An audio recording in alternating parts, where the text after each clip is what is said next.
Euh,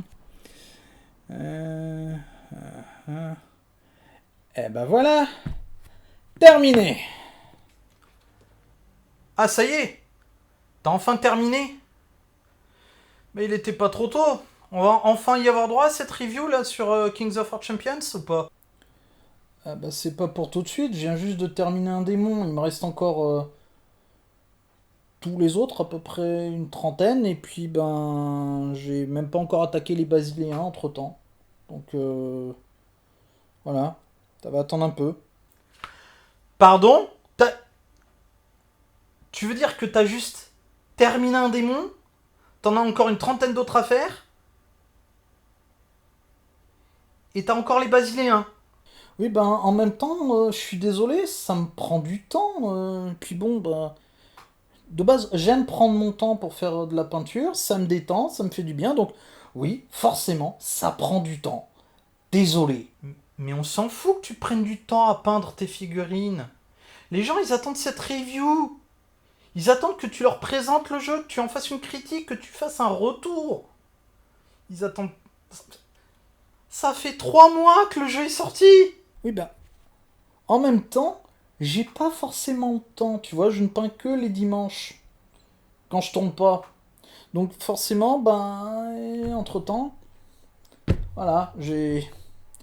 Forcément, ben, ça retarde un peu. J'y peux rien, moi. J'ai des impératifs, j'ai un boulot. Oui, bah t'as pas le temps, t'as pas le temps. Bah oui, ok. Mais qu'est-ce que tu vas faire en attendant? Qu'est-ce que tu leur proposes là? Ils attendent quelque chose, les gens.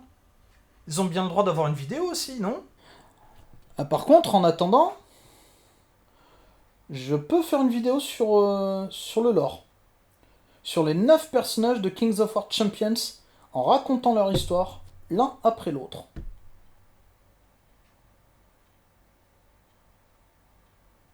Une vidéo sur le lore? Sur les 9 champions? Ça peut être jouable, ça se tente. Bon, tu t'y colles quand? Ben, j'attends juste qu'on arrête de me faire chier avec des questions assommantes à toute heure de la journée pour savoir où est-ce que j'en suis de mes vidéos. Hein? Ah d'accord. Ok, sympa, merci. Hein. Allez, salut. Bon, ça y est, il est parti. Allez, générique.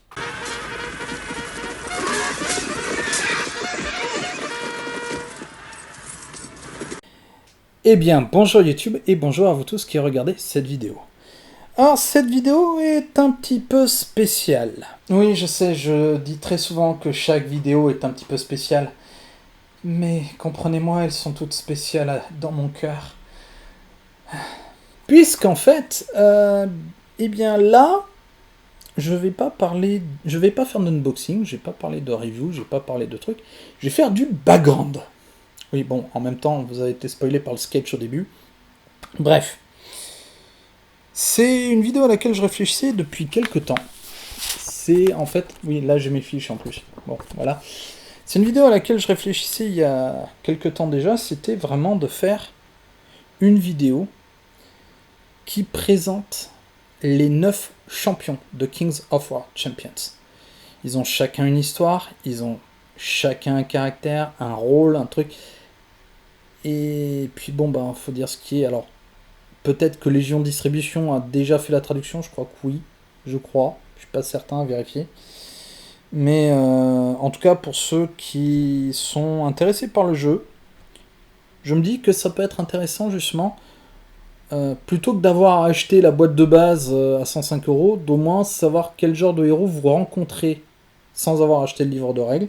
Comme ça, vous n'avez plus qu'à acheter le livre de règles et le héros qui vous intéresse.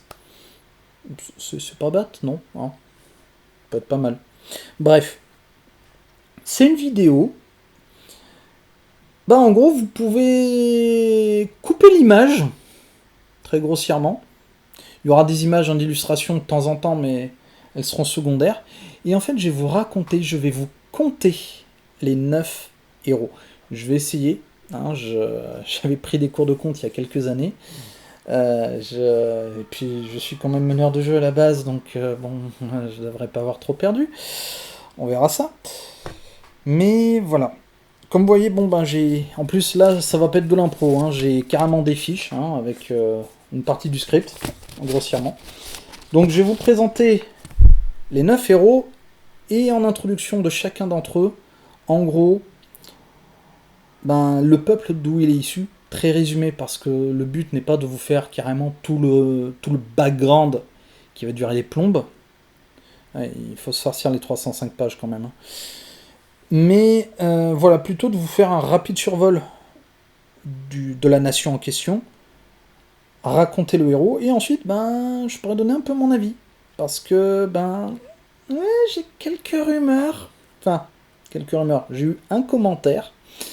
Merci d'ailleurs à la personne qui a commenté. Alors, il a entendu, lui, je pense, il a dû entendre le podcast sur le lore de Panitor. En fait, c'est un podcast où parfois les auteurs de Mantic Games interviennent sur le jeu Kings of War Champions, à l'époque Vanguard et autres, et Armada bien sûr. Et en fait, ben, ils discutent du background de Panitor, du background de Kings of War. Et ben, cette personne qui a commenté, merci encore à elle, aurait entendu qu'il pourrait y avoir probablement plus tard, pas de suite, 17 héros supplémentaires. 17, ça passerait quand même de 9 à 26 héros à terme. C'est énorme. Mais, voilà, moi mon avis c'est qu'ils vont... Parce qu'il n'y a pas assez de factions pour qu'il y ait autant de héros. Mais à mon avis, ils vont peut-être faire un ou deux héros par grande nation.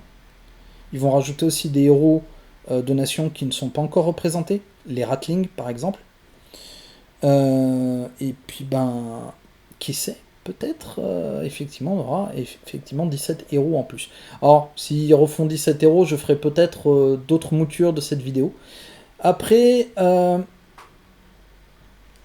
moi mon avis, c'est qu'il pourrait peut-être, vu le background des héros qu'on a là, c'est que parmi les 17 nouveaux héros, en fait il y a une seconde incarnation des héros existants.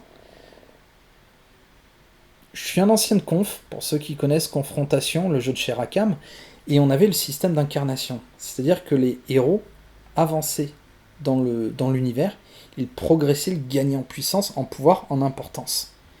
Et qui sait, peut-être que nous aurions un truc assez proche dans Kings of War, parce que les personnages, ben, certains, ouais, on se dit que, ouais, ils peuvent aller plus loin. Bref. Allons-y. Vous êtes chaud, vous êtes prêts? Moi, en tout cas, je vous avoue, j'ai le trac. Ça fait longtemps. Bref. C'est parti. Et on va commencer par les Basiléens. Basiléa. Pour beaucoup, ce nom évoque l'un des royaumes humains les plus puissants et les plus prospères. Si ce n'est le plus puissant et le plus prospère. C'est aussi, et surtout, un des plus anciens. Car il descend directement de la grande république de Primoventor, qui s'effondra lors de la guerre des dieux et du grand déluge.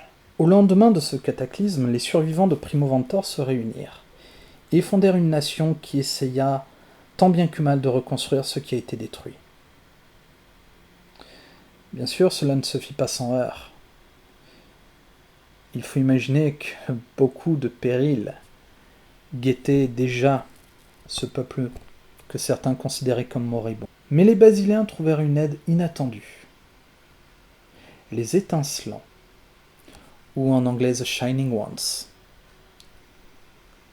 les prirent sous leur aile lors d'une grande bataille. Imaginez un peu, pour les amateurs d'histoire, une forme de Constantin. Vous savez, comme l'empereur Constantin, qui, lors d'une grande bataille, eut Dieu qui s'adressa à lui et qui lui dit « À ce signe, tu vaincras », en lui montrant la croix. Eh bien, c'est le même principe. C'est la même histoire. Ce général implora les étincelants de l'aider. Et c'est ce que firent les étincelants. Ils envoyèrent à son aide les Éloi, des anges guerriers. qui massacrèrent l'ennemi qui menaçait le général et ses troupes exténuées par des semaines de combat. Dès lors, les Basiléens sont devenus un peuple fervent, très fervent, peut-être un peu trop aux yeux de certains. Mais depuis, sous le regard des étincelants, sous la férule de l'hégémone, c'est devenu une nation riche, puissante, mais surtout conservatrice et engoncée dans ses rituels. Et c'est dans cette nation que naquit Alanis Sallustis. Alanis, bien malgré elle, est porteuse d'un lourd fardeau. Son nom. C'est un nom illustre, porté par nul autre que son grand-oncle, le grand Gnaeus Sallustis, le plus grand héros des Basiléens. Et très tôt dans son enfance, on lui a mis toute cette charge mentale sur les épaules. Vas-tu devenir paladin comme ton grand-oncle? Peux-tu toi aussi chevaucher un lion comme lui? Est-ce que ton grand-oncle va t'entraîner un jour? Et bien sûr, combattras-tu à ses côtés? Bien sûr, tout cela cessa un jour funeste pour Sallustis, quand ses parents furent attaqués par une bande d'abyssaux en maraude. Son père, Baraeus, arpentait le pays alors avec son épouse, Céleste, pour lever des troupes. Il haranguait les foules, il leur disait « Venez combattre aux côtés de Gnaeus Sallustis. Venez combattre sous son regard, venez prouver votre loyauté et votre valeur. » Bref, bien sûr, beaucoup de gens se levaient et allaient s'engager sur le champ. Et malheureusement, c'est lors d'une de ces tournées que Baraeus et son épouse furent attaqués. Un seul soldat survécut pour porter la nouvelle. Ils eurent bien entendu droit à des funérailles presque nationales. Après tout, la famille Sallustis jouit d'un très grand prestige en Basilea. Et Alanis, quand elle apprit la nouvelle, promit de se venger des forces de l'Abysse. Mais le destin décida autrement, bien entendu. Lors des funérailles de ses parents, Gnaeus, monté sur Nakir, son lion de combat, apparut. Et Alanis alla le voir à la fin de la cérémonie pour lui dire « Grand-oncle, je veux me battre à tes côtés, je veux venger mes parents. » Mais Gnaeus refusa. « Tu es la dernière des Sallustis. L'hégémonie ne peut te risquer au combat. Mais tu as bien d'autres manières de servir les étincelants. » Et alors, il l'envoya se former en tant que prêtresse de guerre. Alors, la prêtresse de guerre, pour simplifier, c'est une infirmière de campagne. Enfin, de campagne militaire. Elle accompagne les armées mais reste à l'arrière, dans le camp, et soigne les blessés, pour qu'ils puissent retourner au combat au nom des étincelants. Voilà un peu le destin auquel Gnaeus voulait la diriger, la maintenir presque. Parce qu'il faut imaginer que Alanis ne resta pas sans rien faire. Certes, elle prodiguait les soins, et même elle était appréciée pour ça, forcément. Mais à côté, elle s'entraînait au combat avec les autres soldats, et se fit même rapidement un nom durant les sessions d'entraînement. Et on lui disait même souvent qu'elle était plus vouée à soigner les blessures, mais pas à en causer. Et là encore, le destin, eh bien, mit une autre pierre sur le chemin d'Alanis. Mais plutôt qu'une pierre sur laquelle elle allait trébucher, c'était plutôt une pierre qui allait lui servir de tremplin. Car un soir, son camp fut attaqué par des orques. Alanis fut réveillé par les cris des soldats et le bruit des combats. et elle sortit de sa tente. Le chaos régnait.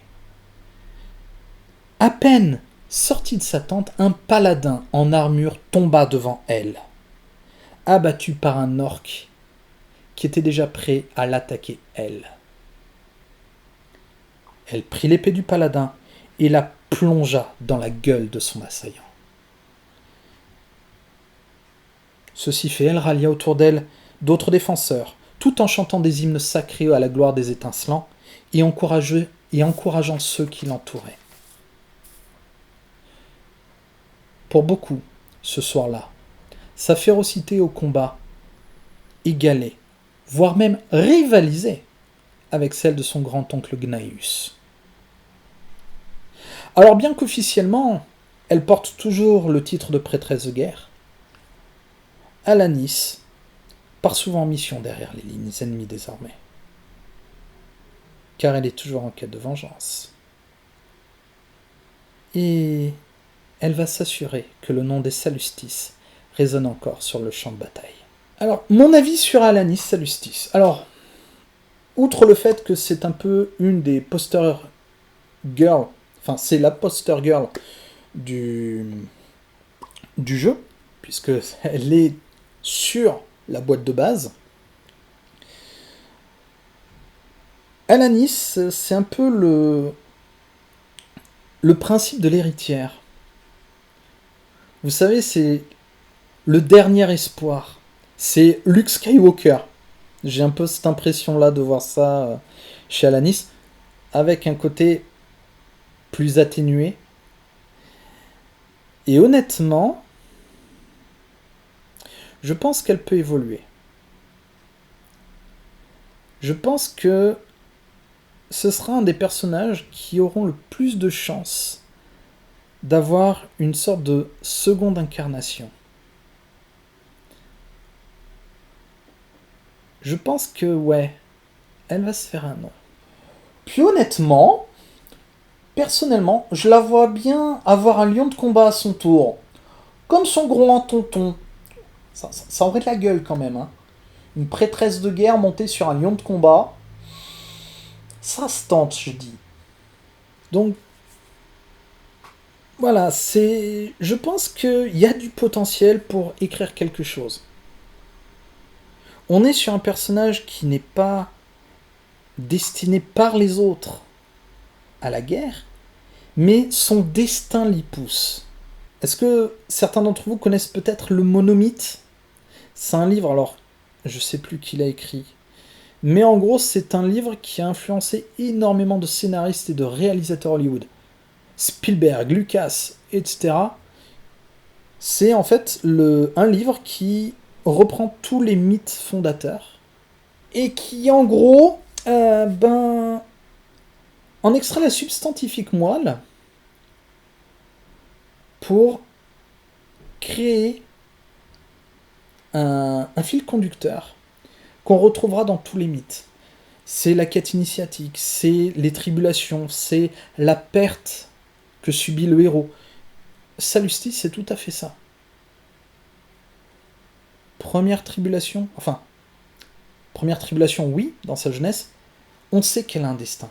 Elle est héritière de quelqu'un. Ici, ce n'est pas son père, c'est Gnaeus. Puis elle perd ses parents. Traumatisme. Donc, second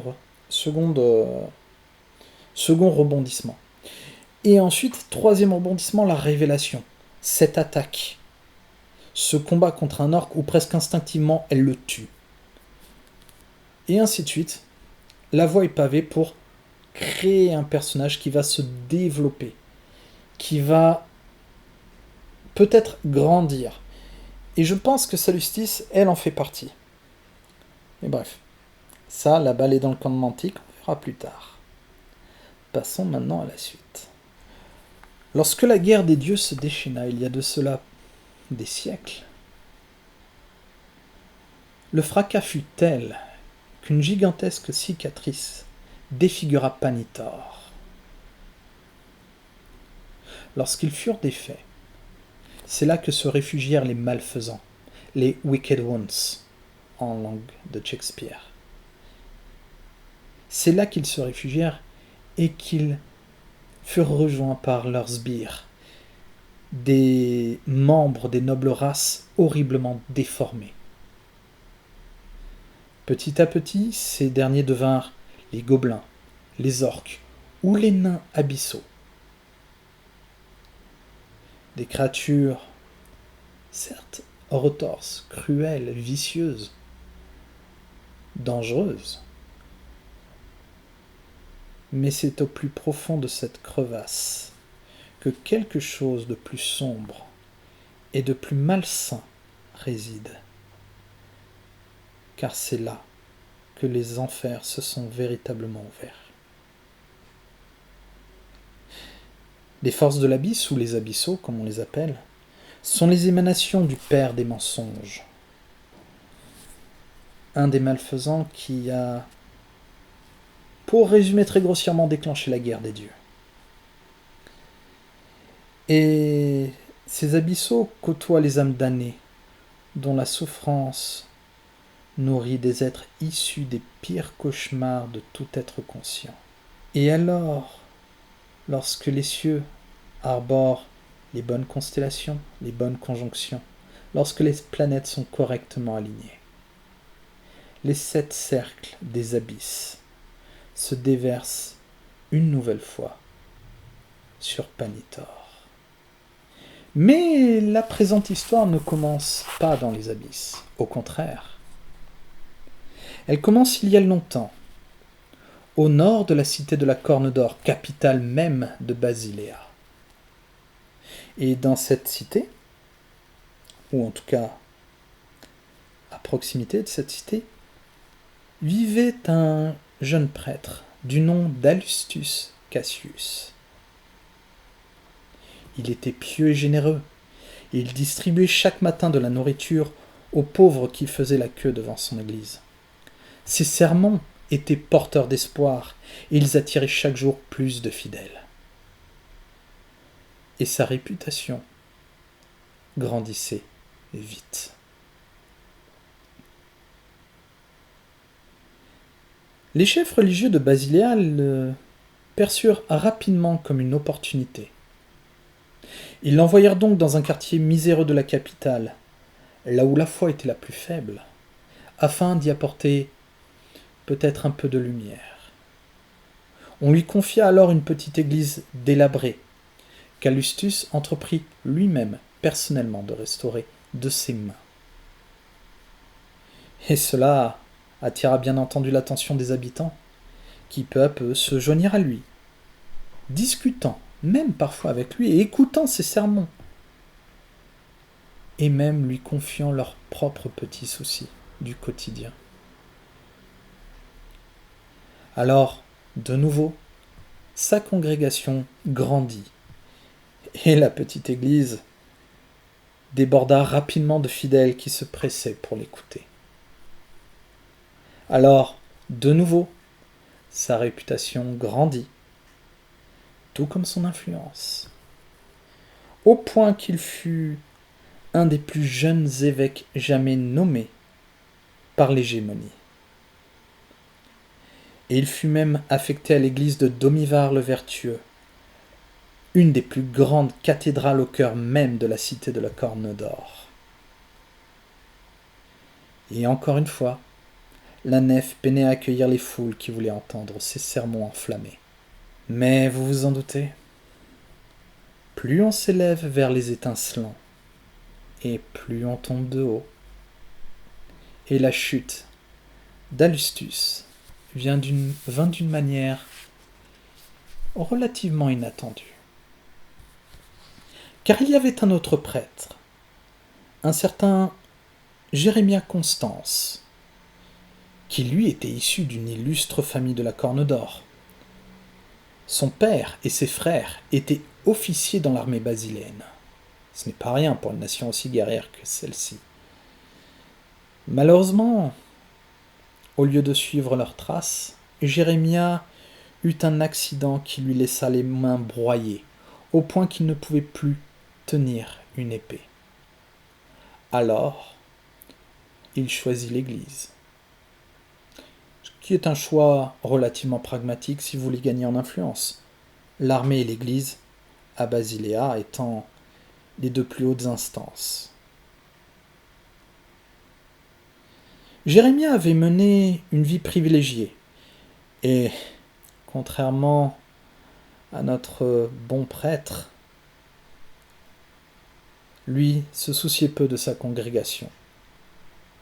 Et on peut même dire que beaucoup s'endormaient pendant ses sermons. Tout le monde n'est pas doué pour louer les étincelants, semble-t-il. Mais là où le destin de nouveau frappa, c'est qu'il s'attendait à être nommé évêque. Après tout, il venait d'une famille influente. C'était son destin. Et il avait même préparé son discours d'intronisation. Alors, autant vous dire que lorsqu'Augustus fut nommé à sa place, ce fut pour lui un coup terrible. Mais ce ne fut pas le pire. Le pire coup qui lui fut porté, c'est quand on lui annonça que lui, Jérémia Constance, issu de la noble famille des Constance, allait devenir l'assistant personnel d'Augustus, son secrétaire en somme. Jérémia prit une décision terrible, et c'est là que le destin frappa. Il décida de se venger. Frustré des prérogatives qu'il considérait comme siennes, il décida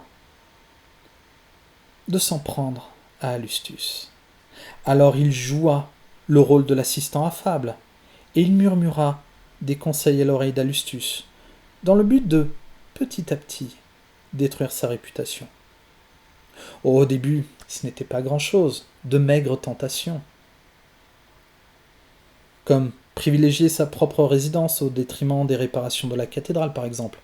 Après tout, un évêque de la capitale se doit d'avoir une demeure de circonstance, une belle demeure dans laquelle accueillir tout le beau monde, auprès de qui on peut professer sa foi envers les étincelants. Mais Jérémia fut presque choqué de voir qu'Augustus sembla se plaire très rapidement dans ce mode de vie. Il développa un goût pour les choses raffinées. Ses sermons devinrent de plus en plus courts pour lui permettre de profiter davantage de sa demeure et de ses biens. Il prit goût aux festins mondains et en organisa même pour des invités prestigieux, allant même jusqu'à utiliser les enfants de chœur comme domestiques.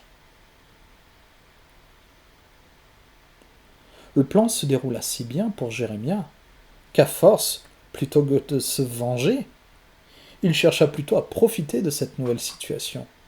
Après tout, le courant semblait aller dans le bon sens pour lui. Et petit à petit, la tentation devint plus grande. Par exemple, la nourriture qui était destinée aux miséreux et aux blessés fut détournée pour garnir les réserves d'Augustus, tandis que les hospices devaient se contenter de nourriture gâtée et pourrie. Quant aux donations, au lieu de permettre l'embellissement de la cathédrale ou d'aller aux bonnes œuvres, eh bien elles enrichirent les coffres de l'évêque. Tant et si bien qu'à la fin de sa vie, Augustus, alors qu'il était jadis un prêtre jeune, dynamique, éclairé, ce même Augustus était devenu obèse, au point qu'il ne pouvait plus parcourir la nef de sa cathédrale sans s'arrêter pour reprendre son souffle au bout de quelques pas. Imaginez la scène. Imaginez un peu cette scène. Alors que la mort approchait, Augustus supplia les étincelants de sauver son âme. Mais ce furent les malfaisants qui lui répondirent.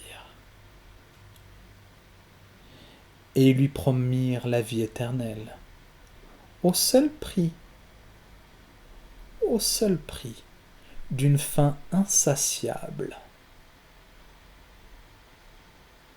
Et Allustus accepta. Aussi, quand Allustus mourut, autant le texte ne le dit pas, autant je me plais à l'imaginer mourir d'un infarctus lors d'un de ses festins. Ce serait presque ironique. Quand Allustus mourut, les abysses l'accueillirent comme un vieil ami. Et désormais, devenu le cardinal sanglant, il part au combat, porté par des diablotins qui se disputent les miettes qu'il laisse derrière lui. Il n'est désormais plus qu'une monstruosité bouffie, récupérant les corps des ennemis vaincus pour les dévorer, espérant ainsi soulager une faim qui n'a plus aucune limite. La première fois que j'ai lu cette histoire, désolé, je vous ai peut-être réveillé, désolé, mais la première fois que j'ai lu cette histoire, j'ai eu l'impression de lire un de ces contes moralisateurs, mais vous savez, des contes religieux qu'on pourrait raconter pour dire « Attention, ne succombe pas à la tentation, sinon tu vas aller en enfer. » Et le cardinal sanglant, c'est tout à fait ça. C'est tout à fait ça. L'individu presque saint qui aurait pu être, mais pas un héros, enfin si, et qui chute juste parce qu'il satisfait ses bas instincts. Alors certes, ce n'est pas sa faute. Jérémia Constance l'y a plus ou moins aidé, mais visiblement, d'après ce qu'on comprend dans l'histoire, je pense que vous l'avez deviné, visiblement c'était quand même caché chez lui, donc il n'était pas si pur que ça. Quoique, on ne sait pas, peut-être. Et je trouve ça intéressant comme histoire, mais le cardinal sanglant, contrairement à Alanis, je pense lui va peut-être pas évoluer.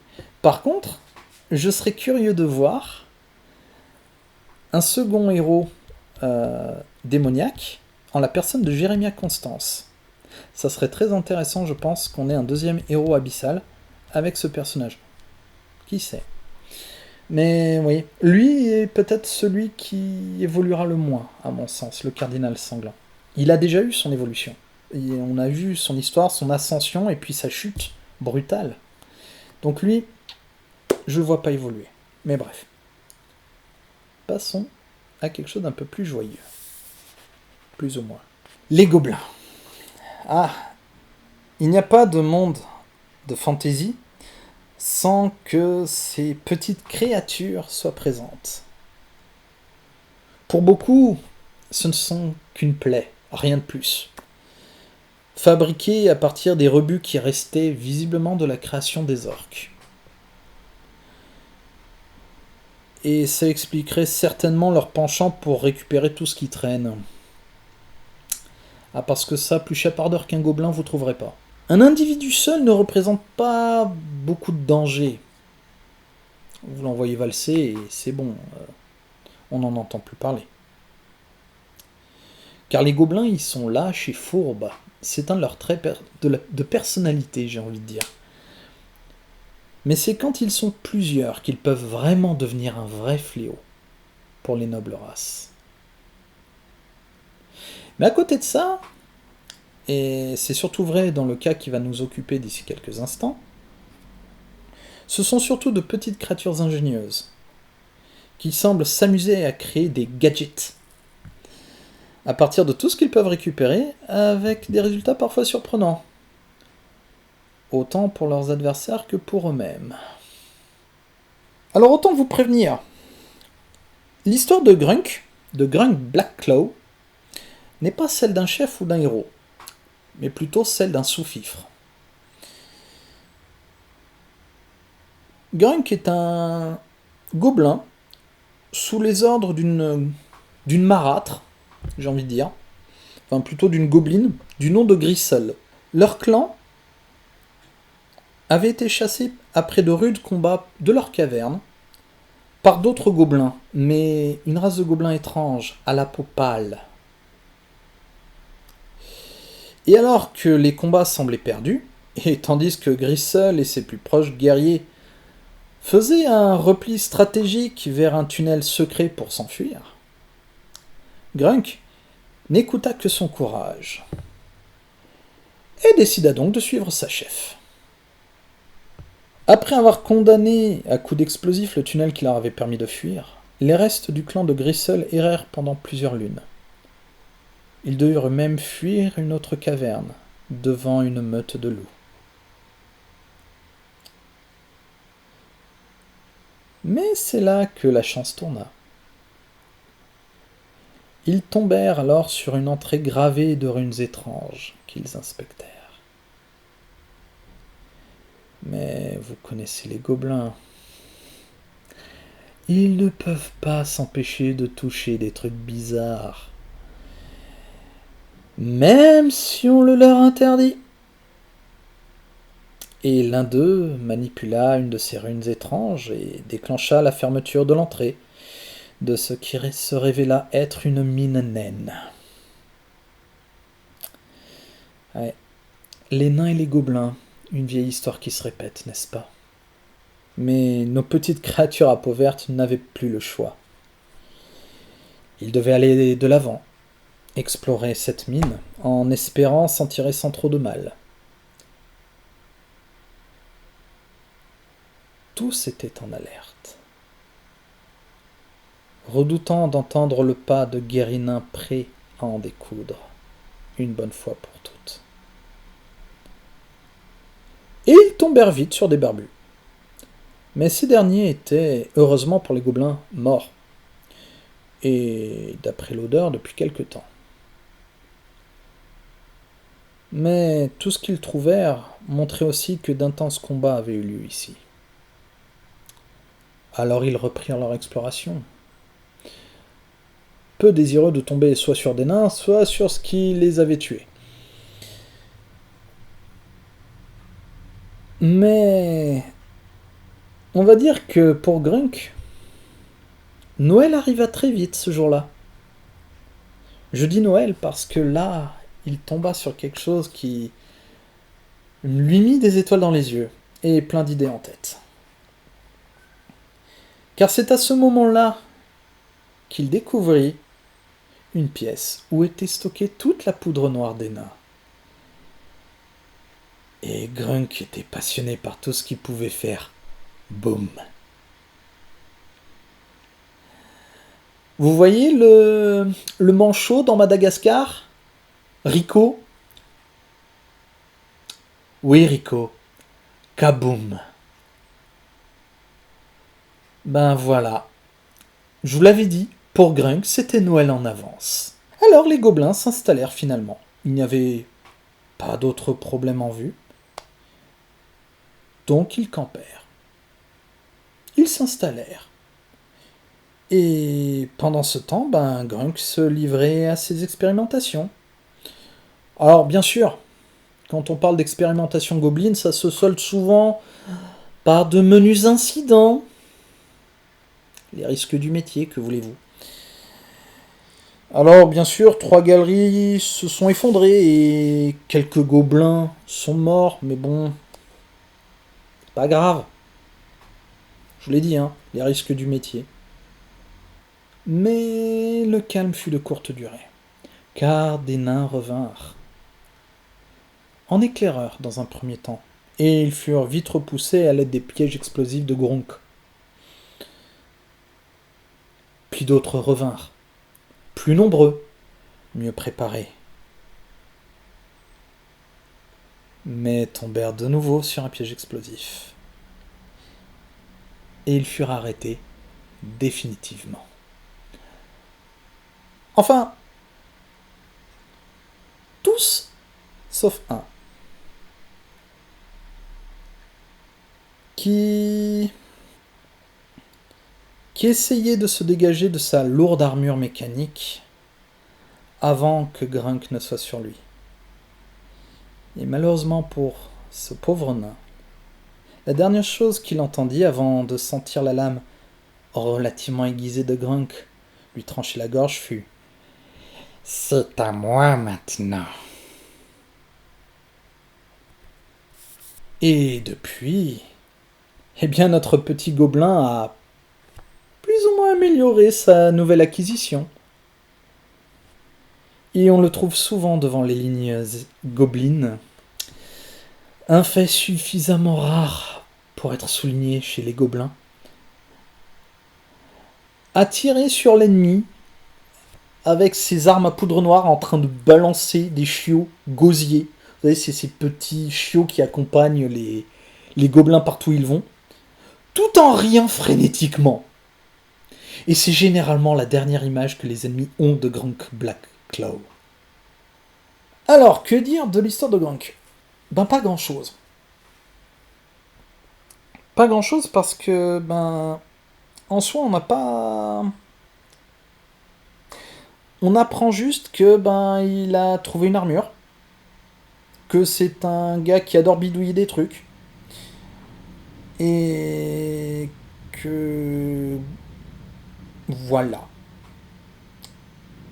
Oui, l'histoire en elle-même, en fait, il faut imaginer que le texte que je vous ai lu là, c'est vraiment un... J'ai essayé de résumer grossièrement, mais on n'apprend pas d'où il vient, on n'apprend pas qui est Grisel. Grisel n'apparaît pas dans sa bande, fait intéressant.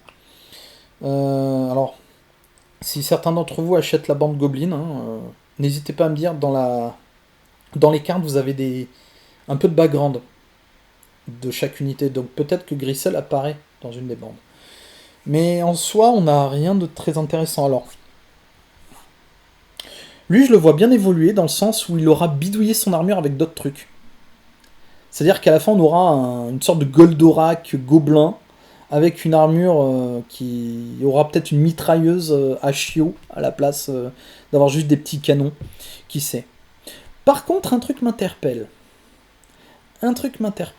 Et c'est au tout début de l'histoire.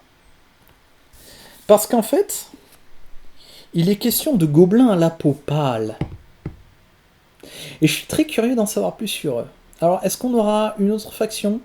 Est-ce que ce seront des gobelins un peu différents ? Qui sait ? Ça, on ne le saura pas tout de suite. En attendant, on va peut-être passer à un autre genre de bidouilleur. Allez, c'est parti. Les Halflings. Ou les Halfelins en français. Et pour les amateurs de Donjons et Dragons. On ne sait rien de leur origine. Déjà, ça commence mal. Et on doit dire que même eux, qui sont pourtant pourvus d'une très riche tradition orale, ne peuvent même pas dire quel dieu les a créés. Là où les humains, les nains, et même les orques pourraient dire précisément quel est leur créateur, il n'en est rien pour les halflins. Néanmoins, on peut dire plusieurs choses. Déjà, c'est un peuple qui est plutôt paisible. Très curieux, mais très pacifique en soi. Qui s'est installé dans une région qu'ils ont vite rebaptisée les Comtés. Il faut imaginer que c'est une région particulièrement rurale, avec des champs de blé à perte de vue, des ruches, et puis de temps en temps des petites collines d'où émerge une fenêtre, une porte, d'où sortent un peuple joyeux. Et oui, si vous pensez aux hobbits de la comté, c'est fait pour, c'est exactement ça. Et à côté de ça, eh bien, tout comme les gobelins, ils adorent fabriquer des objets, bidouiller, inventer des machines pour les aider dans leur quotidien ou la défense de leur terre. Et c'est exactement le cas du dramatis personae actuel. Taran Bly est un jeune halfling, un peu rêveur. Mais ses rêves à lui, il le poussent à égaler les travaux d'inventeurs tels que Percival Arbuckle et Paddy Bobart. Alors, en lisant ce texte, je me permets juste cette petite parenthèse. En lisant l'histoire de Taran Bly au début, j'ai fait, attendez, Arbuckle, Paddy Bobart. Et là, il y a mon côté historien qui a fait, oh, référence. Paddy Bobart est sans doute une référence à Hobart, qui est un ingénieur un peu fêlé, qui a inventé, qui a bidouillé pas mal de véhicules pendant la Seconde Guerre mondiale, notamment le pétard de Hobart, qui était une sorte de Sherman monté avec un gros mortier au bout, qui était là pour démonter les bunkers allemands pendant la Seconde Guerre mondiale. Il a fait d'autres trucs, il a fait notamment, vous savez, le Sherman avec les chaînes qui fouettent le sable pour faire péter les mines. Voilà, il a fait ce genre de choses aussi, grossièrement. Donc je pense que le Paddy Bobart, c'est une grosse référence à ce personnage historique. Ce qui serait pas étonnant vu que Mantic est une boîte anglaise. Allez, on retourne dans la narration. Désolé pour cette interruption. Mais contrairement à ces inventeurs de génie, ses inventions à lui sont parfois plus hasardeuses, on va dire. Comme le ramasseur de carottes qu'il a créé pour Miss Massing. Et qui s'avère être en fait une sorte de trébuchet à légumes plutôt qu'autre chose. Ouais, les navets volent loin avec Taran Bly. Très loin. Sa vocation, à lui, elle lui est venue un jour, où revenant du marché de Pigbury avec son père. Ils croisèrent la route d'une forte troupe de halflings, accompagnés de rien d'autre qu'une bête de fer. Un de ces mastodontes qu'ils ont plus ou moins emprunté aux nains, et qui est, ma foi, fort pratique lorsque la situation se corse sans combat. Et dès lors, il s'attelle à la tâche, à sa grande œuvre. Il veut recréer ce genre de machine. Et il fait bien, car déjà, des rumeurs de gobelins en maraude commencent à lui parvenir aux oreilles. Alors certes, ils sont pas très loin, mais ils auraient déjà dépassé les frontières. Donc déjà, ils sont trop proches. Mais les tracas du quotidien continuent de le rattraper. Entre une charrue à vapeur qui semble s'attaquer à son utilisateur, ou le tire-grain qui semble se transformer en mitrailleuse, et d'autres inventions quelque peu capricieuses, Taran doit dès lors travailler plus discrètement, de peur d'être chassé du village comme un savant fou. Mais malgré tout, les rumeurs d'attaques gobelines se font de plus en plus présentes, et sa machine, son invention, sa grande œuvre, va d'échec en échec. Des échecs qui se traduisent souvent par des explosions de vis et d'engrenages. Autant pour la discrétion. Et toujours en fil rouge de ces expériences, les gobelins. La menace gobeline qui se fait plus présente. Cette fois, on les a vus. On les a vus par-delà les collines. Quelqu'un les a vus. Ce n'est plus juste une rumeur. Et le village de Taran a d'ores et déjà appelé à l'aide, tandis que la milice se prépare. On s'arme de fourches, de couperets, de tout ce qu'on peut trouver pour parer au plus pressé. De son côté, notre jeune inventeur a laissé tomber l'idée de créer une bête de fer à son tour. Il va plutôt travailler sur un modèle sur roue plus compact, plus rapide à faire, plus simple peut-être. Mais il le fait toujours dans la plus grande discrétion, car il ne voudrait pas être engagé à son insu dans la milice. Il travaille dès lors d'arrache-pied, tant et si bien que sa machine est prête juste à temps, car les premiers gobelins arrivent à l'étable où il avait caché son atelier. Il saute alors sur sa machine, il la démarre, et l'Iron Crusher nom qu'il a donné à son engin, s'élance, défonçant les portes de l'étable et quelques gobelins au passage, semant la panique au point que la bande en maraude s'enfuit, délaissant le village. Alors, le petit savant fou, le petit inventeur, le petit bidouilleur du dimanche, qui inquiétait tant ses proches et ses voisins, est applaudi par le conseil du village. L'Iron Crusher a plus ou moins fait ses preuves. Mais bon, on va quand même proposer à Taran Bly de partir. Avec sans doute un soupçon de soulagement, j'oserais dire, au vu du tire-grain, de la charrue à vapeur et du trébuchet à navet. On va lui proposer de partir pour tester sa machine dans des conditions réelles, notamment dans de vraies batailles désormais. Alors Taran Bly, c'est un perso que j'aime bien. Déjà, j'aime bien les hobbits, enfin les halflings. Bon, en même temps, c'est des hobbits, hein, on va pas se mentir. Mais j'aime beaucoup son histoire. C'est le petit bidouilleur de génie qui, en fait, c'est le génie incompris. Vous savez, c'est ce cliché-là. C'est le génie incompris.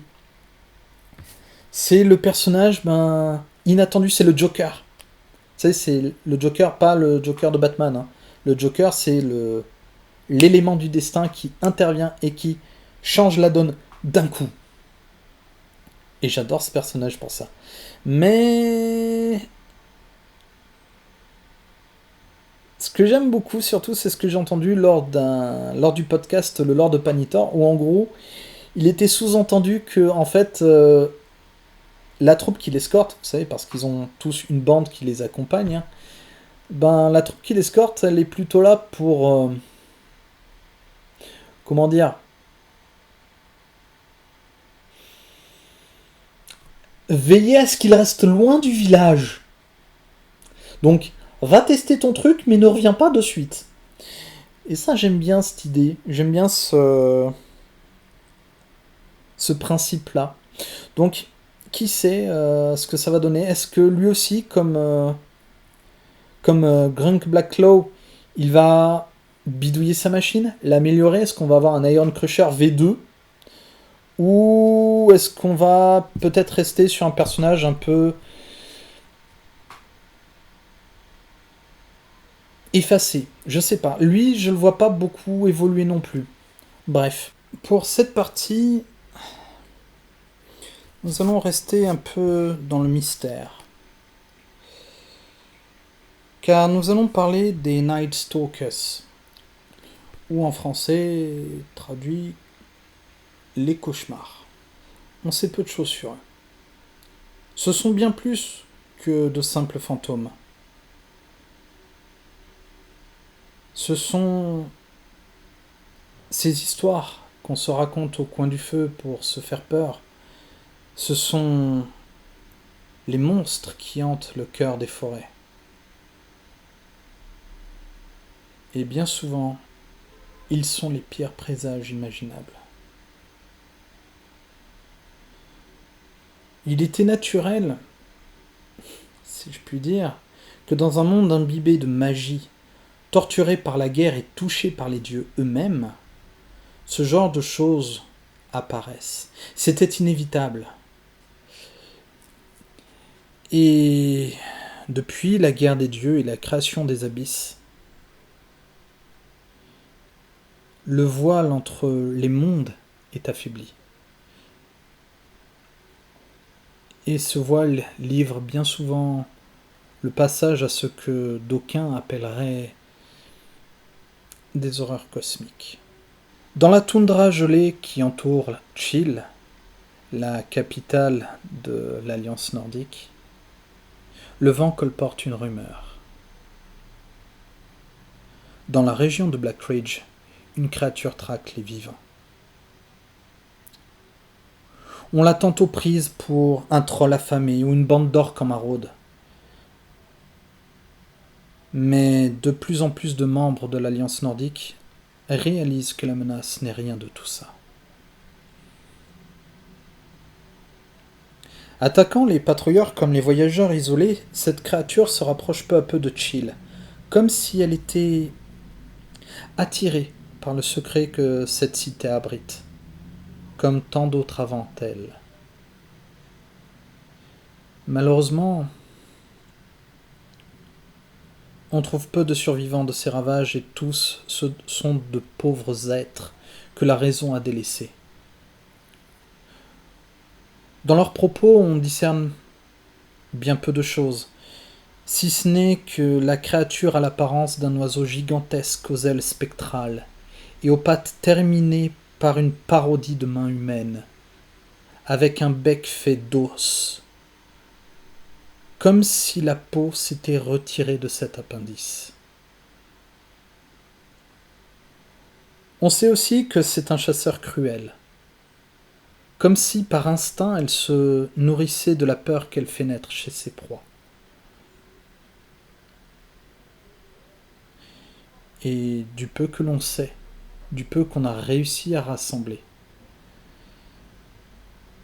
ces actes semblent suivre un certain schéma. Elle laisse ses victimes sur les routes pour attirer davantage de proies et susciter davantage d'effroi. Alors que le voyageur essaye d'aider le potentiel survivant, un cri aigu, semblable à celui d'un très grand rapace, perce l'air glacial, comme s'il venait de partout autour de cette nouvelle proie. La créature n'apparaît alors qu'après un long moment de silence, comme si elle souhaitait laisser croître la peur dans le cœur du pauvre infortuné. Et que ce dernier choisisse de se battre ou de fuir, son destin est scellé. Mais il semble que la créature préfère que sa proie choisisse la fuite, pour qu'elle puisse se livrer à un jeu cruel du chat et de la souris, la poursuivant de loin, comme une menace sourde, comme si elle voulait jouer avec les espoirs et les craintes de la personne ou de la créature qu'elle pourchasse.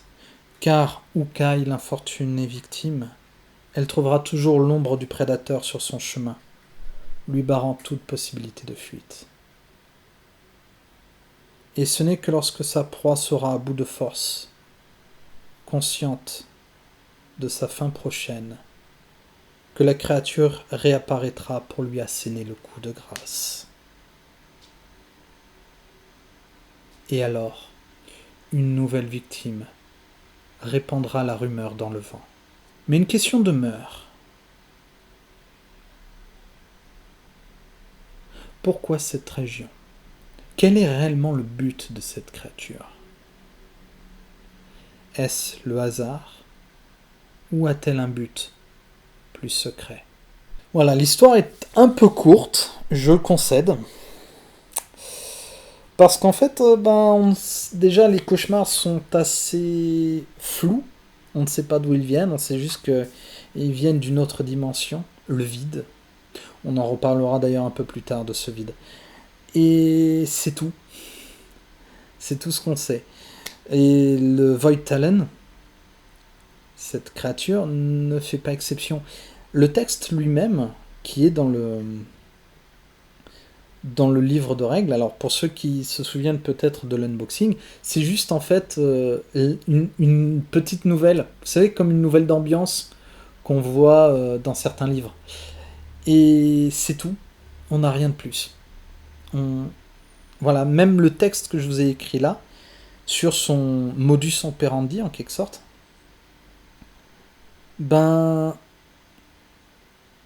en fait c'est tiré de ce texte. On sait rien. On sait rien.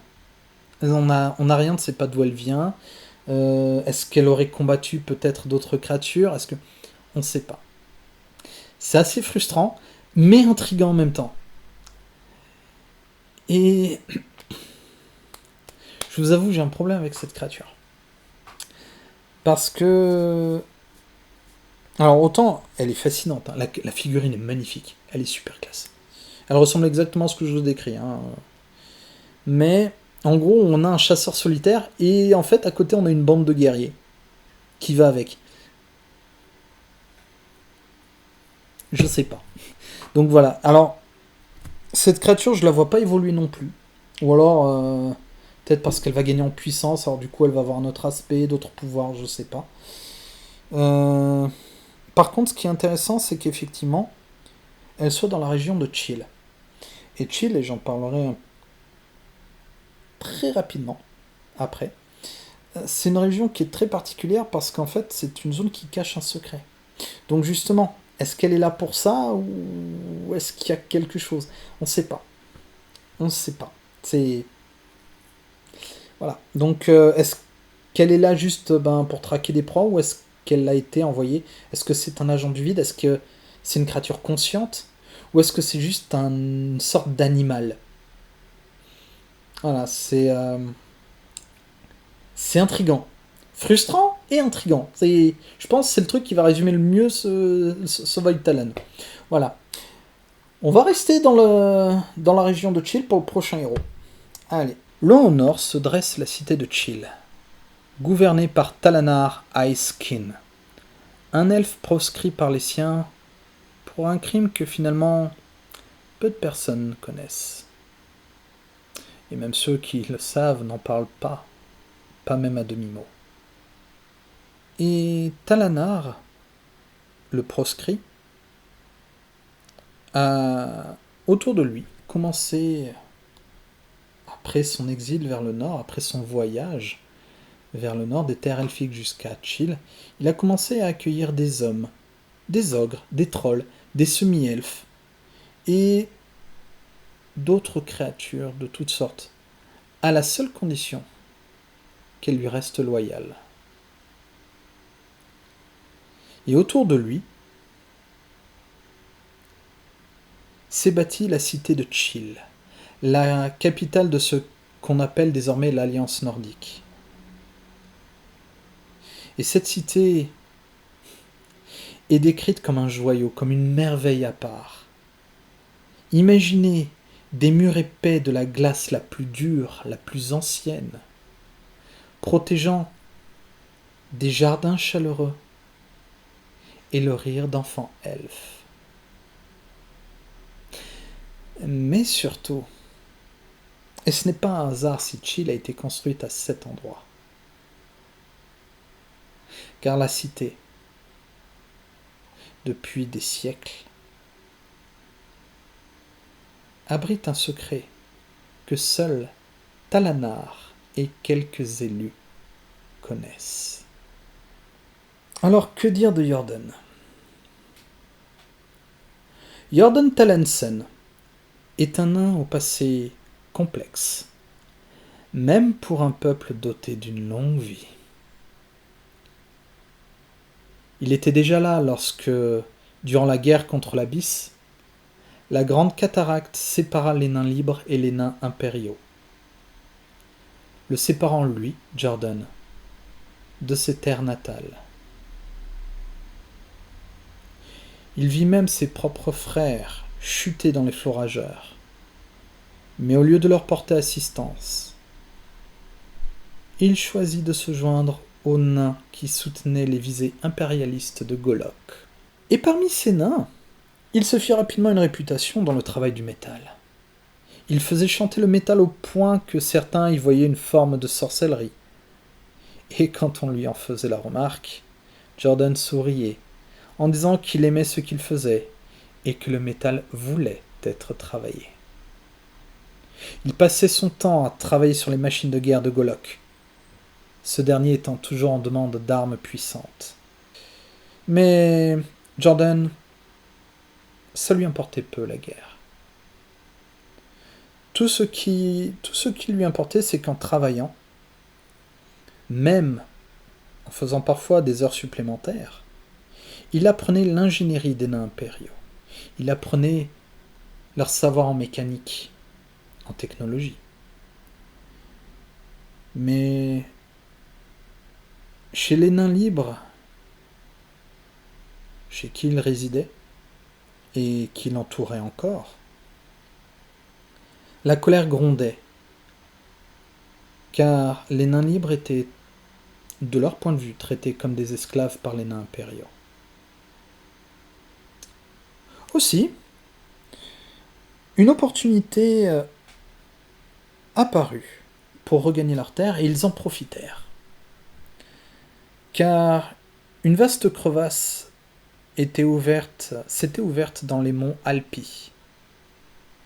Aussi, Jordan et un bataillon de nains libres se portèrent volontaires pour voir ce qu'il en était. Officiellement. Officieusement, c'était surtout pour rentrer chez eux. Ce fut au prix de rudes combats. Mais Jordan et les siens s'étaient rapprochés, enfin, de leur terre natale.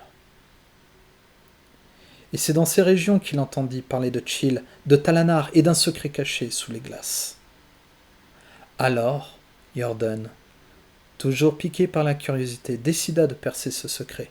Car après tout, à quoi bon rentrer chez soi avec seulement les connaissances mécaniques des nains impériaux, quand un plus grand savoir était à portée de main. Il arriva alors à Chill, où il fut reçu froidement. Mais on le mit rapidement au travail, grâce à sa connaissance dans le travail du métal. Et désireux d'attirer l'attention du prince Talanar, il créa même une petite merveille. Un petit Frostclaw, vous savez, ces corbeaux géants qui accompagnent l'Alliance nordique. Un petit Frostclaw mécanique, qui se comportait en tout point comme la créature qui lui avait servi de modèle. Comme si l'âme de cette dernière avait été enfermée dans une enveloppe de métal et de rouage. Malgré cette merveille mécanique, le conseil de Chill refusa de permettre à Jordan Talensen d'avoir une audience avec Talanar. Mais lui dire que si sa création s'avérait utile au combat, alors peut-être pourra-t-il un jour rencontrer le prince de la cité. Dès lors, il patrouille, combattant quiconque est assez fou pour s'aventurer sur les terres de Talanar. Et chaque combat le rapproche de son but, percer le secret de Chill. Alors, quand il aura enfin accompli son but, seulement pourra-t-il retourner chez lui, dans les tours de Tragar, dans l'abysse. Alors seulement, son exil en tant qu'espion prendra fin, et il pourra reprendre son véritable nom et son titre, Khazal Khan, Phéromancien suprême. Je vous l'avais dit, Jordan Talensen était mon perso préféré. Et il est toujours. Voilà. J'ai lu le background, j'ai fait « Oh mon coco, toi t'es mon perso préféré ». C'est le genre de crapule que j'adore. Parce que c'est ça en fait. Jordan Talensen, dans un film, c'est le créateur de plot twist en fait. C'est, vous savez, à chaque rebondissement, on a la musique de « tin tin tin ». Vous voyez le... Genre, mon Dieu, un plot twist. C'est exactement ça. C'est Jordan Talensen, tout au long de son histoire, c'est ça. Et honnêtement, mais qu'est-ce que je kiffe ce genre de crapule. C'est le genre d'histoire, je l'ai lu l'histoire, je suis tombé fan. Vraiment, je sais que je me répète, mais c'est mon perso préféré. Non seulement la figurine est classe, mais c'est mon perso préféré. Voilà. Et pour être honnête, alors oui, j'ai rallumé la lumière à côté, j'avais oublié pour la deuxième partie de la rallumer, c'est dommage. C'est pas grave, on fera avec. Et en fait, quand je lisais le texte, je me suis dit, mais en fait, lui, il va évoluer, lui. Hein. On va avoir des nains abyssaux et il sera à leur tête, en fait. Vous voyez, c'est lui qui m'a fait me dire, on pourrait peut-être avoir une deuxième incarnation pour les trucs. Ça pourrait être sympa, ça pourrait bien passer. Et Jordan Tallensen, ou plutôt Casalcrane, serait parfait pour ça.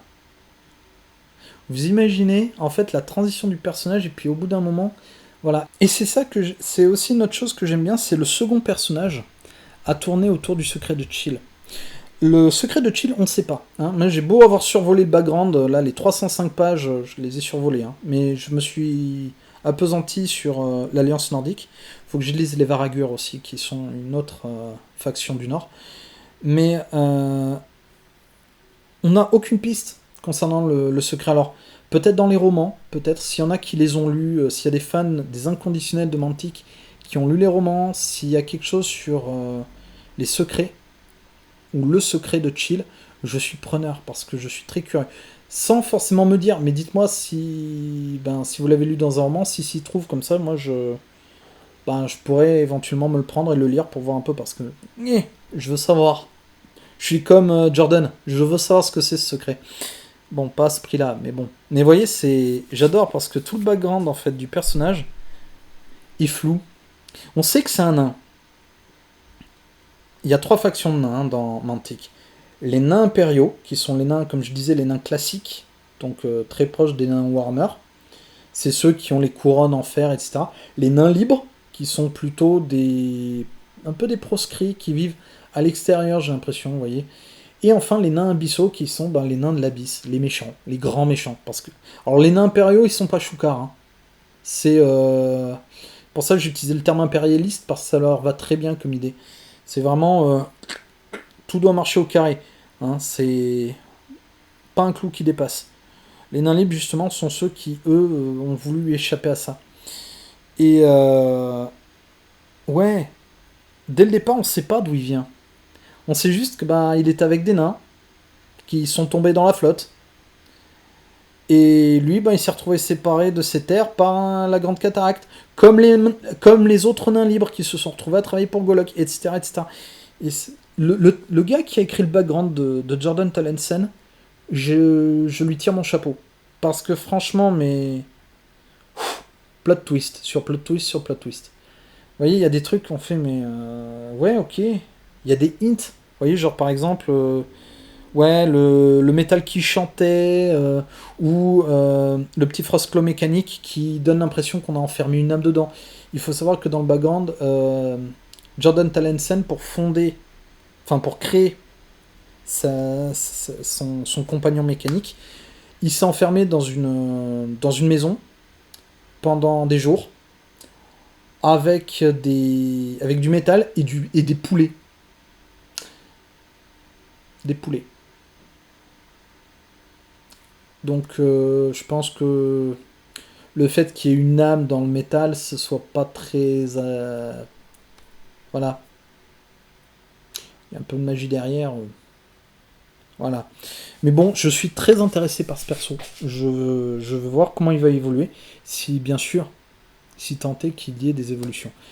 Mais honnêtement, j'aime beaucoup ce principe-là. C'est le personnage presque qui m'a donné envie déjà de me mettre au jeu, mais alors quand j'ai découvert son background, c'est encore pire. La figurine est juste magnifique. Hein, on le voit en train de tenir son mini Frostclaw mécanique à la main. Et puis bon, l'Alliance Nordique, c'est aussi une armée que j'aime beaucoup de base.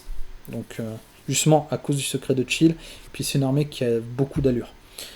Allez, nouvelle histoire. Les ogres. Ah oui, les ogres. Quand on les voit, on pense de suite à des gros bourrins. Sans cervelle. Sans culture. Sans passé. En fait, la vérité, c'est que les ogres sont un peuple étonnamment pragmatique. S'ils se soucient peu de leur propre histoire, c'est qu'en fait, ça ne leur est pas utile. Contrairement à ce qui est de savoir tenir une arme, chasser ou trouver du boulot. Et ça, du boulot, les ogres, ils en trouvent beaucoup. Ce sont des mercenaires renommés et recherchés. À titre d'exemple, les gardes du palais de l'Hégémon de Basilea sont des ogres. Vous avez les figurines sur Mantic, n'hésitez pas à les faire un tour. C'est vraiment des ogres en armure. Mais c'est aussi un peuple nomade, sans cité, ni leader reconnu, qui parcourt les grandes plaines de la steppe du mammouth. Et c'est aussi, et surtout, un peuple où la famille est un maître mot, au comportement très paisible dans la vie de tous les jours, n'ayant aucun intérêt pour la guerre, si ce n'est bien sûr pour l'argent. Alors, Arokamora est un peu l'image même de ce que pourrait donner la colère et la frustration chez un peuple profondément paisible. Bien que doté de solides compétences guerrières, entendons-nous bien. De son enfance, la jeune ogresse ne garde qu'un seul souvenir. Celui d'avoir vu son campement noyé par les nobles races, soi-disant pour stopper l'avancée de l'abysse. Il faut imaginer une jeune Arokamora, encore enfant, courant avec sa mère en panique, tandis que les autres enfants pleurent pour finalement voir des flots tumultueux dévastés dans un grand fracas, le village dans lequel elle et les autres avaient passé leurs premières années. D'aucuns parleraient de traumatisme.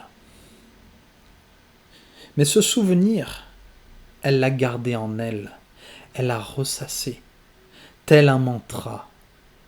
Et il a transformé la peur en colère et en haine.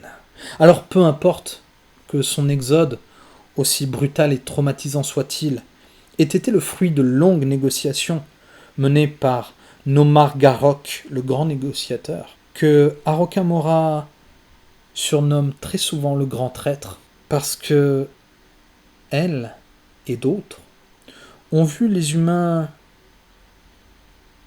qui ont commencé à coloniser ces terres après le retrait des eaux. Étrangement, ces terres, une fois que les eaux se soient retirées, sont devenues des terres très fertiles, très propices à l'agriculture. Alors oui, la grogne s'est faite de plus en plus présente parmi les tribus ogres. Et certains pensent que Nomar Garok a été dupé par les nobles races. Et Arokamora, à côté de ça, se fait peu à peu un nom parmi les mécontents qui la regardent avec de plus en plus de sympathie. Alors l'ogresse se montre de plus en plus violente. Elle se fait plus téméraire.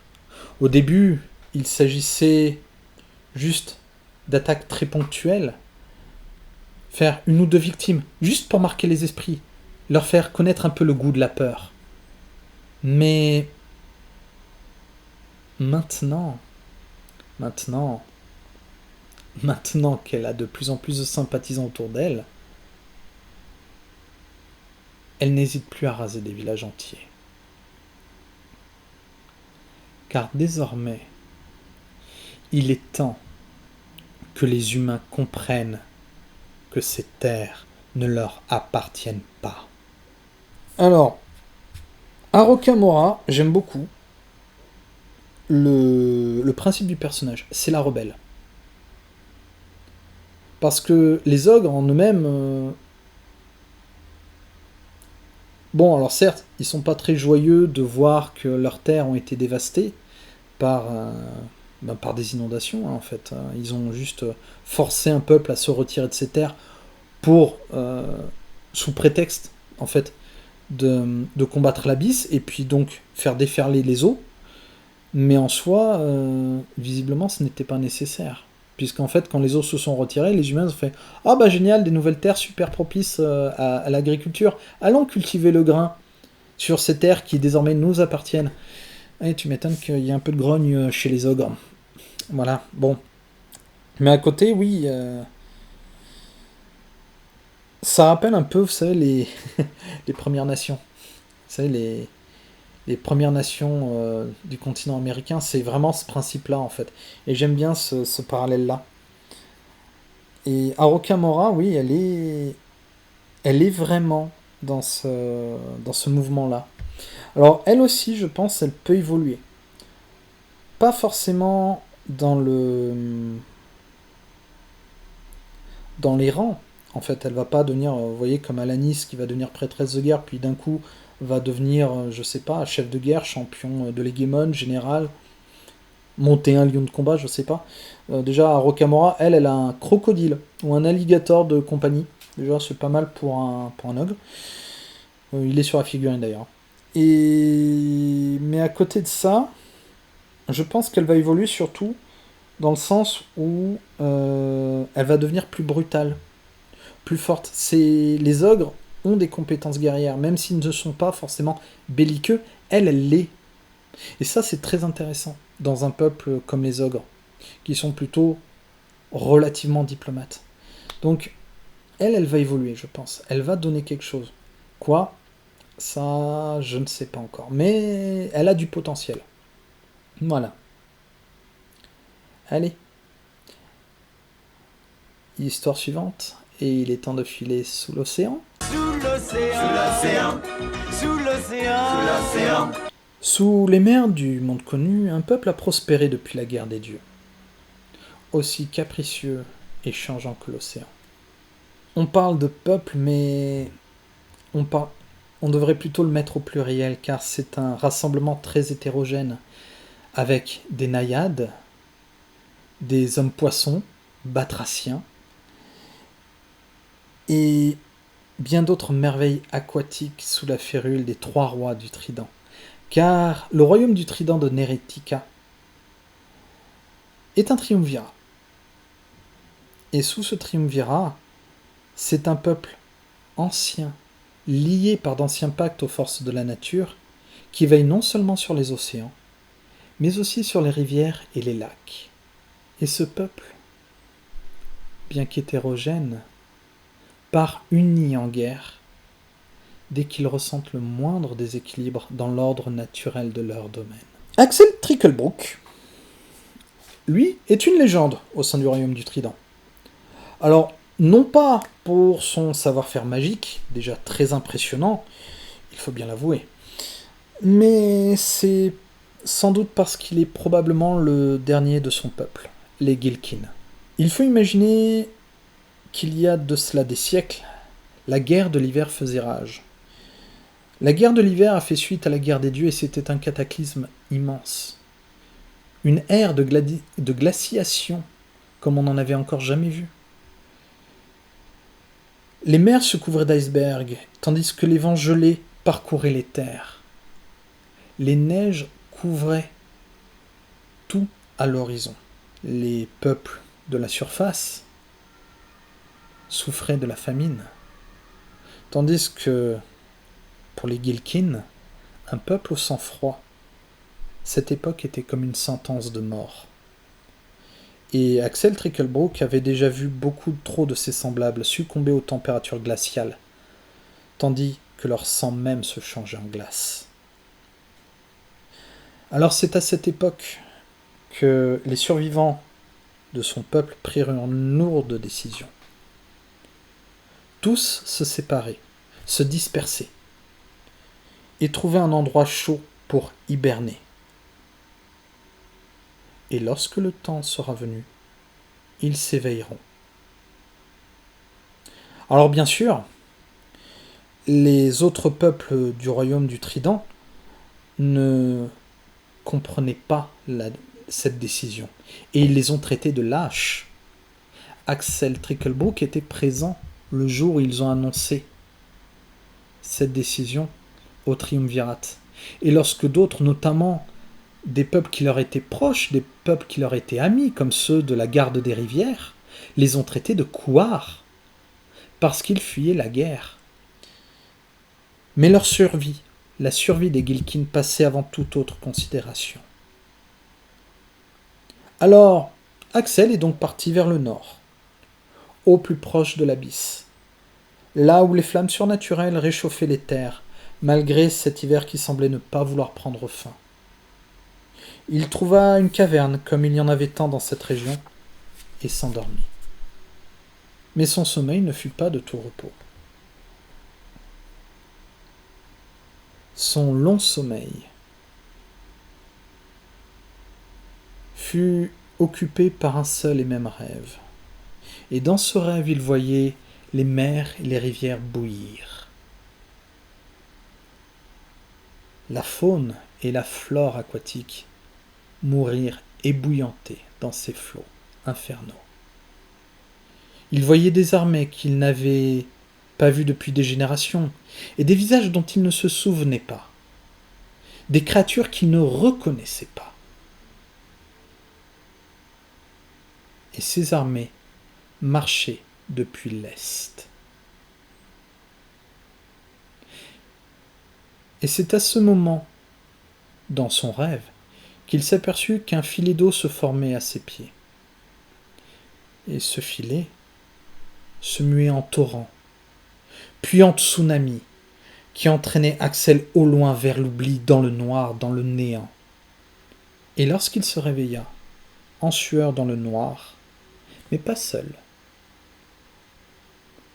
car il trouva Splitch, son petit familier élémentaire, qui était là veillant sur son sommeil.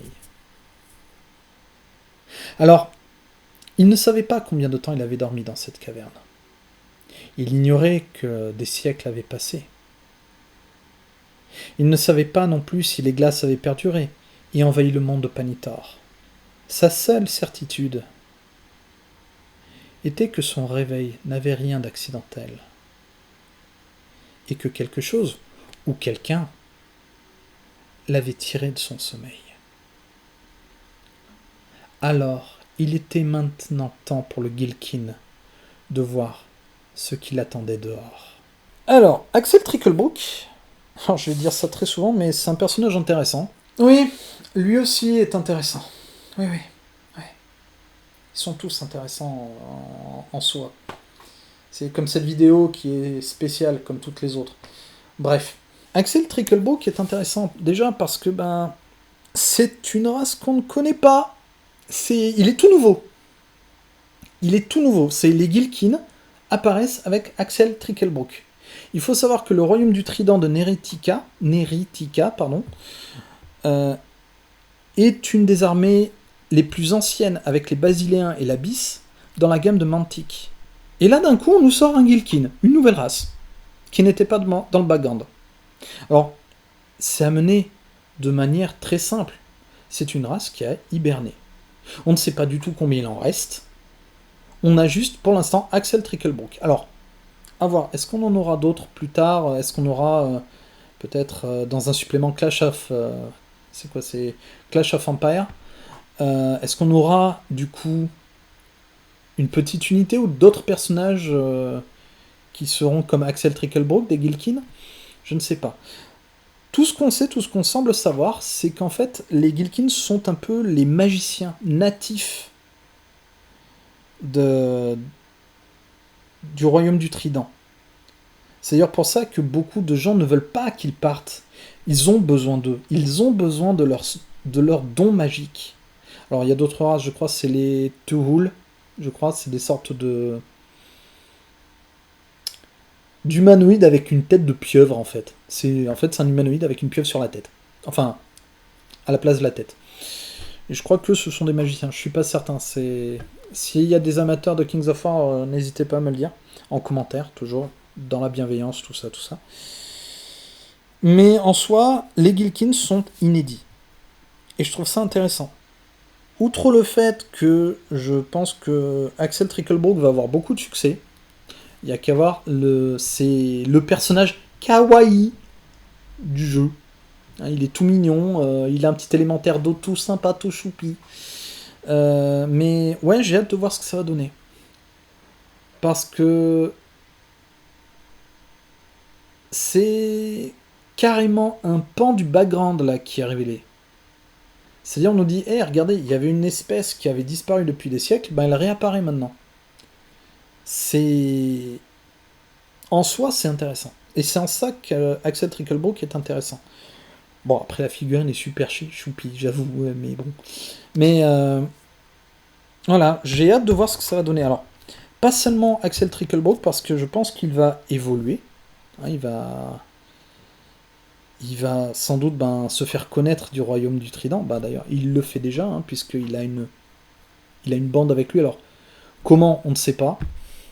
Là encore, hein, s'il y en a qui achètent cette bande plus tard, regardez dans le background des cartes et n'hésitez pas à nous faire vos retours. Ça peut être intéressant. Mais en soi, c'est bien parce que ça renouvelle un peu une gamme qui était un peu vieillissante, je trouve. Et ça, c'est bien. À voir maintenant ce que ça va donner. Est-ce qu'il va gagner en pouvoir? Est-ce qu'on va avoir d'autres Gilkin qui vont apparaître dans le monde de Panitor? Un Gilkin maudit, vous savez, un Gilkin de l'abysse avec une capuche noire, des yeux rouges et puis un sabre laser rouge. Non, non, bon. D'accord. Ouais, j'imaginais Jar Jar Binks. Désolé. Bref. Mais voilà, non, c'est... je veux voir ce que ça va donner. Je suis curieux. Là, je suis curieux. Je sais pas comment il va évoluer, hormis gagner plus de pouvoir, bien sûr. Mais je suis curieux de voir ce que ça va donner. Qui sait? Allez, on attaque la dernière héroïne du jeu. Et on va retomber dans les ténèbres de nouveau. Les elfes sont une des plus nobles races de Panitor. Il s'agirait même de dire carrément que le terme noble race a été créé pour eux. Mais les Twilight Kin, le peuple du crépuscule, bien qu'issus des peuples elfiques, sont tout le contraire. Il faut imaginer, il y a fort longtemps, bien avant la guerre des dieux, un miroir fut brisé. Un miroir magique, bien entendu, sinon on n'en ferait pas tout un foin. Et lorsque ce miroir fut brisé, alors non seulement beaucoup de choses se brisèrent de par le monde, mais là, dans le cas qui nous occupe à présent, la noble cité d'Ileureleis, j'espère l'avoir bien dit, fut dévastée. Elle devint la fosse du désespoir, d'où suintait le vide menaçant. Alors, les Twilight Kin ne sont pas, bien entendu, issus du peuple d'Ileureleis, ou en tout cas pas tous. Il faut imaginer que les Twilight Kin sont plutôt issus de différentes cabales cachées au cœur des différentes nations elfiques. Des cabales un peu de sorcellerie, de secrets, d'ombre. Et ils furent attirés comme un papillon par la lumière, par ces lieux. Et avec le temps, ils apprirent à entrer et à naviguer dans l'océan infini du vide. Ils apprirent même, pour les plus téméraires, à dresser les créatures du vide, à les... Je n'irai pas à dire jusqu'à les apprivoiser, mais ils parvinrent à se faire obéir des créatures du vide que sont les cauchemars, qu'ils amènent parfois avec eux au combat. Mais malgré la main de fer de Michael, leur souverain, les Twilight Kin ne sont pas aussi unis qu'on pourrait le croire. Avant toute chose, il faut savoir que le temps et la réalité s'écoulent comme le sable au sein du vide. Et si vous comprenez cela, vous n'avez rien compris. Et pour l'Athéal, ou l'Athéal, comme vous préférez, on va garder l'Athéal, ce sera plus simple. Le temps qu'elle a passé dans le vide pouvait avoir duré un instant ou des siècles, et le tout en même temps. Elle se souvenait être morte, avoir tué, et même avoir été la faible Lateal Silverheart. Son esprit était brisé depuis sa première rencontre avec les cauchemars qui naviguaient au sein du vide. Mais il y avait une constante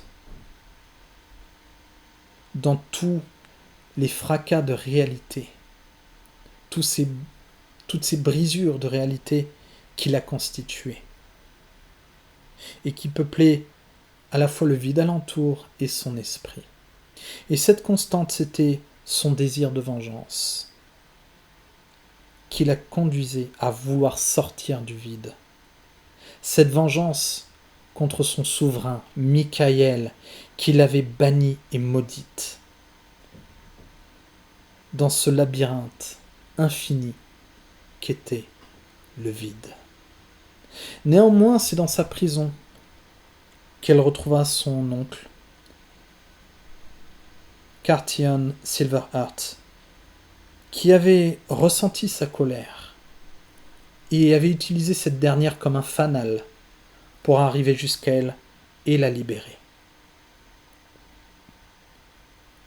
Il lui tendit un vieux parchemin, presque aussi ancien que le vide lui-même, un parchemin écrit en elfe, qui contenait un très vieux et très ancien sortilège qui lui permettrait de s'extirper de l'abysse. Seulement, le sacrifice exigé était très grand. Une vie. Seule la puissance de la mort pouvait extirper une âme du vide. Et la Théale n'avait pas le temps d'arpenter le vide encore des millénaires ou des instants pour trouver un pauvre malheureux à tuer. Alors, brisée, en colère, elle trancha la gorge de son oncle et prononça l'incantation, lui faisant voir différentes réalités d'elle-même, une reine puissante, une bête monstrueuse, ou alors morte dans un torrent de flammes magiques, encore une fois. Ces visions furent une révélation pour la Théale sur ce dont elle était réellement capable. Mais c'est là, alors qu'elle était sur le point de pouvoir attraper ce qu'elle pouvait être, que la douleur survint. Ses os se brisèrent et se remodelèrent en quelque chose de différent, de monstrueux, tandis que son corps était extrait du vide pour être précipité dans le monde mortel. Et c'est là, dans la boue, qu'elle se réveilla. Partagée entre la joie de la libération et la douleur presque inextinguible qui étreignait son corps. Et c'est là qu'elle réalisa qu'elle avait changé. La Théale Silverheart avait la moitié de son corps, semblable à un amas de griffes, similaire à celle des cauchemars. Alors, abandonnant son ancien nom, Silverheart, la Théale Voidheart se leva. Et pour elle, ces mutations n'étaient qu'un faible prix à payer pour se venger. Et oui, encore une histoire de vengeance. En même temps, c'est un... J'ai envie de dire, c'est un très bon moteur pour un personnage. Mais c'est pas la même vengeance que Arokamora, qui elle veut se venger des humains qui ont dupé le peuple ogre. Elle veut se venger d'un roi sorcier, d'un individu très puissant. Et les Twilight Kin sont sans doute un peu très intéressants, notamment parce que c'est le dernier né de la gamme Mantic. Ils étaient certes présents dans les histoires, dans le background, mais pas dans les 305 pages que nous ont fourni Mantic et ses auteurs. C'est pour ça que c'était très compliqué de trouver quelque chose sur eux. Mais c'est un peuple qui a pas mal évolué, d'après ce que j'ai compris. Et je pense que la Théale Voidheart va pas mal évoluer là aussi. Parce que là, on la voit s'extraire du vide pour se venger. Donc, à mon avis, elle doit avoir rassemblé soit des gens de son ancienne cabale, soit des suivants qui sont eux aussi mécontents de Michael. À voir. Mais je veux voir ce qu'elle va devenir. Je veux voir en quoi elle va changer. Parce qu'après tout, qui dit que la mutation de ses jambes est définitive? Peut-être qu'elle va changer petit à petit, se transformer en quelque chose de plus sombre, de plus dangereux. Peut-être va-t-elle devenir un cauchemar à part entière. Au fur et à mesure que ses pouvoirs grandissent. Ou alors, peut-être qu'elle va devenir une de ces choses qu'elle a aperçues dans ses visions lorsqu'elle lançait l'incantation. Qui sait? Mais voilà, j'ai hâte. J'ai hâte de voir aussi ce que vont potentiellement être les nouveaux champions à venir. On parlait des 17 champions tout à l'heure qui pourraient apparaître. Qui sait? Peut-être va-t-il y avoir d'autres personnages dans les Twilight Kin? Peut-être quelqu'un qui est là pour la pourchasser elle? Peut-être un personnage plus classique? Qui sait? Voilà, je pense qu'il est temps de conclure cette vidéo sur cette histoire parce que elle va être très longue, je vais avoir beaucoup de boulot au montage. Je vais m'amuser, encore une fois. Toujours un grand plaisir. Mais voilà, j'espère que ce genre de vidéo vous a plu. Même si elle était longue, je m'en excuse. Si ça vous a plu, n'hésitez pas déjà à la liker.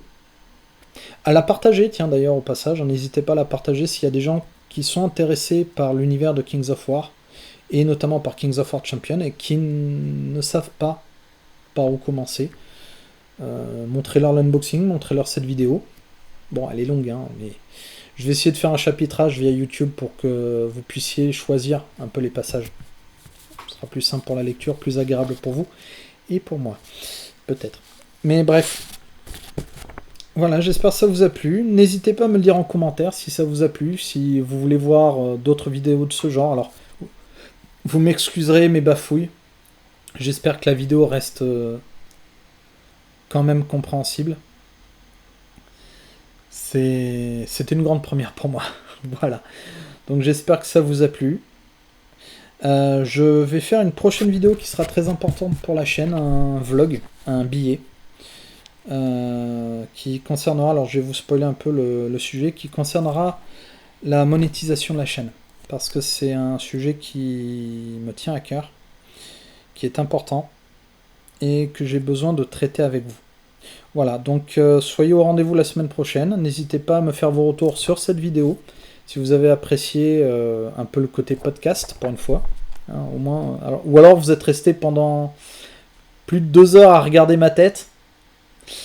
Oh, vous m'aimez bien les gens, ça me touche beaucoup, mais non, vous n'êtes pas obligés. Bref.